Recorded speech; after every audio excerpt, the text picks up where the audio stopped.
സന്തോഷം പ്രകടിപ്പിക്കേണ്ടതാണ് ഈദുകൾ. ഈദ് നീ സന്തോഷം പ്രകടിപ്പിക്കണം.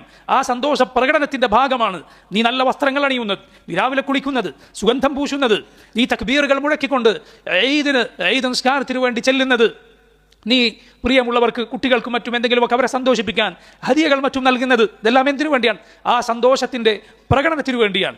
റസൂലുള്ളാഹി സ്വല്ലല്ലാഹു അലൈഹി വസല്ലം പറഞ്ഞതുപോലെ ഓരോ ഖൗമിനും ഈദുണ്ട്, ഇത് നമ്മുടെ ഈദാണ് എന്ന് അല്ലാഹുവിൻ്റെ റസൂൽ സ്വല്ലല്ലാഹു അലൈഹി വസല്ലം പറഞ്ഞത് കാണാം. ആയിഷ റളിയല്ലാഹു അൻഹയുടെ അരികിൽ രണ്ട് ചെറിയ പെൺകുട്ടികൾ അവരിങ്ങനെ പാട്ടുപാടുന്നുണ്ടായിരുന്നു. അവർ പാട്ടുകാരികളായി അറിയപ്പെട്ടവരൊന്നും ആയിരുന്നില്ല.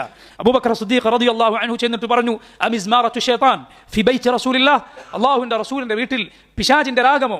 റസൂലുള്ളാഹി സ്വല്ലല്ലാഹു അലൈഹി വസല്ലം പുതപ്പിട്ട് കിടക്കുന്നുണ്ടായിരുന്നു. അല്ലാഹുവിൻ്റെ റസൂൽ സ്വല്ലല്ലാഹു അലൈഹി വസല്ലം പറഞ്ഞു, ദഅഹുമാ യാ അബൂബക്കർ, അബൂബക്കർ വിട്ടേക്കൂ, എല്ലാ ഖൗമിനും ഒരു ഈദുണ്ട്, ഇത് നമ്മുടെ ഈദാണ് എന്ന് അല്ലാഹുവിൻ്റെ റസൂൽ സ്വല്ലല്ലാഹു അലൈഹി വസല്ലം പറഞ്ഞിരിക്കുന്നു.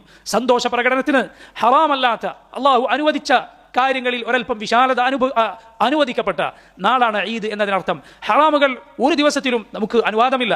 എന്നാൽ ഹലാലിൽ ഒരൽപ്പം വിശാലത, ആളുകൾ കളിച്ചിരികൾ പങ്കിടുന്നതിൽ, അവർ സന്തോഷം പരസ്പരം പങ്കുവെക്കുന്നതിൽ ഒരു ഇടുക്കം കാണിക്കേണ്ടതില്ല, മറിച്ച് സന്തോഷിക്കുക. നമുക്ക് സന്തോഷിക്കാനുള്ള ദിവസമാണ് ഈദിൻ്റെ ദിവസം.